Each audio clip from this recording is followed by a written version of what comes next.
పిఠాపురం నియోజకవర్గంలో రాజకీయాలు శరవేగంగా మారుతున్నాయి. మాజీ ఎమ్మెల్యేగా ఉన్న పెండెం దొరబాబు ఈరోజు జనసేనలో పార్టీ చేరేందుకు భారీ స్థాయిలో సుమారుగా 100 వాహనాలతో అయితే మాత్రం పిఠాపురం నియోజకవర్గం నుంచి విజయవాడ అయితే బయలుదేరారు. ప్రస్తుతానికి పెండెం దొరబాబు మనతో పాటు ఉన్నారు. చెప్పండి, అంటే ఈరోజు పిఠాపురం నియోజకవర్గంలో రాజకీయాలు మారుతున్నానికి ఒక నాణ్యం చెప్పి అనుకోవచ్చు అంటారు. అసలు ఏ విధంగా చూడొచ్చు అంటారు?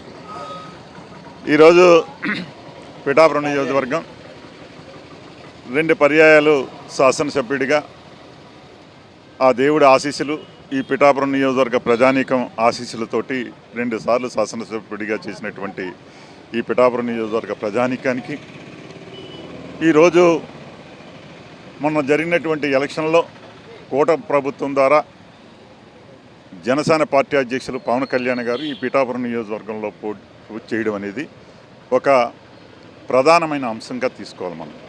ఎందుచేతంటే కేంద్ర రాష్ట్ర ప్రభుత్వాలతోనే ఉండి సత్సంబంధాలతోటి ఆయన ఒక ప్రణాళిక ప్రకారం ఈ నియోజకవర్గ అభివృద్ధి వైపు వేస్తున్నటువంటి అడుగులు చూసి ఆయనకి సంపూర్ణ మద్దతుగా ఆయన శాశ్వతంగా ఈ పిఠాపురం నియోజకవర్గంలో శాసనసభ్యుడిగా ఇంకా ఉన్నతమైన పదవుల్లో ఈ నియోజకవర్గాన్ని మరింత అభివృద్ధి వైపు తీసుకెళ్లాలని ఆయనకి అండగా బుర్రా అనుబాబు గారు కానీ, జడ్పీ వైస్ చైర్పర్సన్, అలాగే ఎంపీపీ కన్నాబోతుల కామేశ్వరరావు గారు, బాబ్జీ గారు, ఇంకా సర్పంచులు, ఎంపీటీసీలు, కౌన్సిలర్లు అందరూ కూడా ఈ రోజున జనసేన పార్టీలో జాయిన్ అయ్యి ఈ నియోజకవర్గ అభివృద్ధి కోసం ఈ జిల్లాలో పవన్ కళ్యాణ్ గారికి ఎన్నంటూ ఉండి ఆయనకి మరింత పేరు తెచ్చే విధంగా ఈ కూటమి ప్రభుత్వాల్లో 3 ప్రధానమైన పార్టీలని కూడా కలుపుకుని ప్రతి ఒక్కరికి కూడా అందుబాటులో ఉండి పనిచేసే విధంగా వీరి సమస్యల్ని మా సమస్యలుగా తీసుకుని ముందుకు తీసుకెళ్లే విధంగా ఈ రోజున మా ఆలోచన విధానాలతోటి ఈ రోజున పార్టీలో జాయిన్ అవ్వడం జరుగుతుంది. తప్పనిసరిగా పవన్ కళ్యాణ్ గారు ఈ నియోజకవర్గాన్ని మరింత అభివృద్ధికి తీసుకెళ్తారనే ఆలోచనతోటి మేము అందరం. అంటే ఎంతమంది ఈరోజు జనసేన పార్టీలో జాయిన్ అవుతున్నారు? అయితే ఎంతమంది రాజీనామా చేశారు? ఏ విధంగా వెళ్తున్నారు?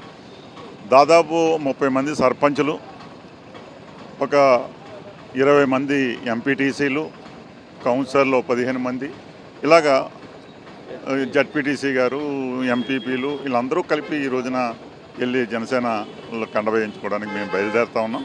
తప్పనిసరిగా ఈ నియోజకవర్గ అభివృద్ధి కోసం ఇక్కడ ఉండే ప్రజానీకం యొక్క అవసరాలు తీర్చే విధంగా ముందుంటామని చెప్పి మేము తెలియజేస్తాం. జనసేన పార్టీలో ఎటువంటి బాధ్యతలు ఇస్తారని చెప్పి అనుకుంటున్నారు? బాధ్యతలు ఇస్తే కనుక ఏ విధంగా నెరవేరుస్తారు?